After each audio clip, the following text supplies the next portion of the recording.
Kisah nyata. Allah bayar secara tunai. Wajib baca kalau Anda seorang anak manusia. Satu hari saya pergi ke satu rumah panti jompo. Seorang sahabat meminta bantuan agar saya dapat menyalurkan bantuan kepada orang miskin. Saya belikan kain sarung, beli roti, dan lain-lain. Saya pun pergi ke panti jompo yang saya kenal, tak usah saya sebut namanya. Saat sampai kendaraan kami di perkarangan panti jompo tersebut, tiba-tiba ada seorang ibu tua berlari dari asrama panti, mendekati saya.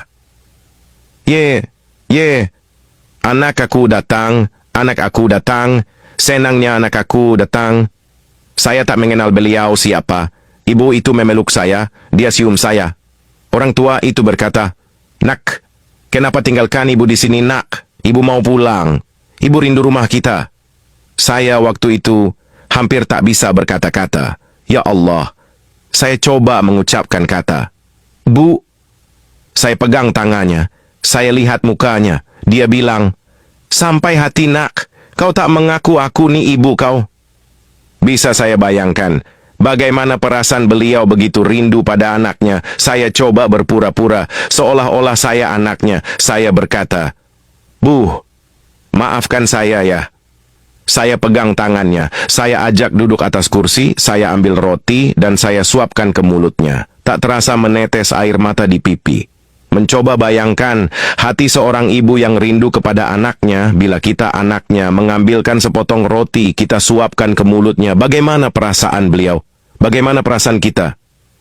Saya coba usap air matanya yang meleleh di pipi, dia pegang tangan saya. Subhanallah.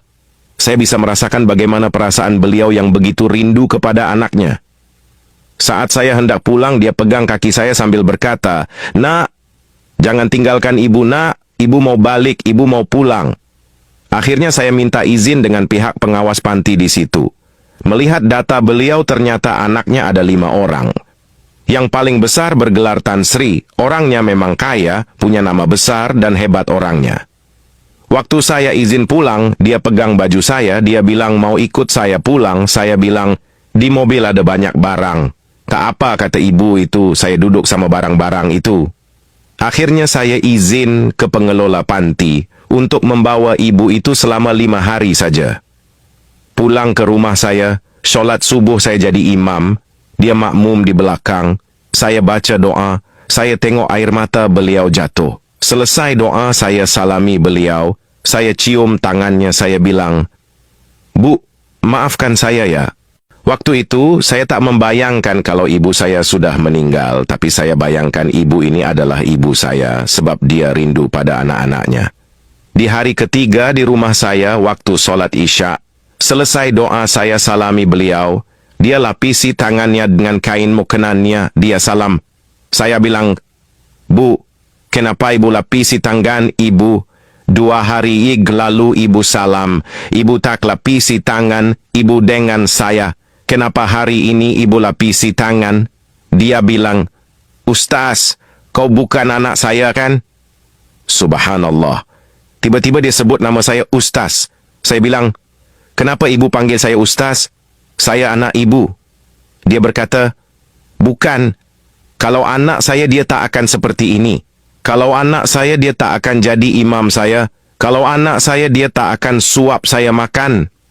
Bayangkan sahabat-sahabat, bagaimana perasaan ibu ini.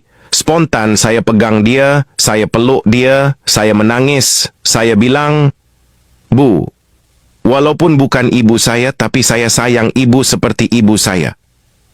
Saya pegang tangan ibu ini. Walaupun bukan ibu saya, tapi saya tahu hatinya sangat rindu dekat dengan anaknya. Waktu itu saya pandang wajahnya, saya bilang, "Bu, walaupun ibu saya telah tiada, tapi ibu boleh ganti menjadi ibu saya. Ibu duduklah di sini."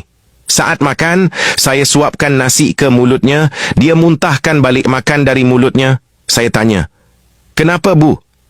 Tiba-tiba saya lihat wajahnya pucat. Saya angkat dia, panggil ambulan antar ke rumah sakit. Waktu di rumah sakit, saya ambil kepalanya dan saya rebahkan ibu ini. Dia pegang tangan saya, dia berkata, "Ustaz, kalau saya mati, tolong jangan beritahu seorang pun anak saya. Kalau saya sudah mati, jangan beritahu mereka di mana makam saya. Kalau mereka tahu di mana kubur saya, Jangan izinkan dia pegang batu nisan saya. Saya pegang beliau, saya berkata, Bu, jangan ngomong seperti itu, Bu. Istri saya menangis di sebelah, anak saya menangis di sebelah memegang dia. Kami pegang dia. Bu, jangan ngomong seperti itu, Bu.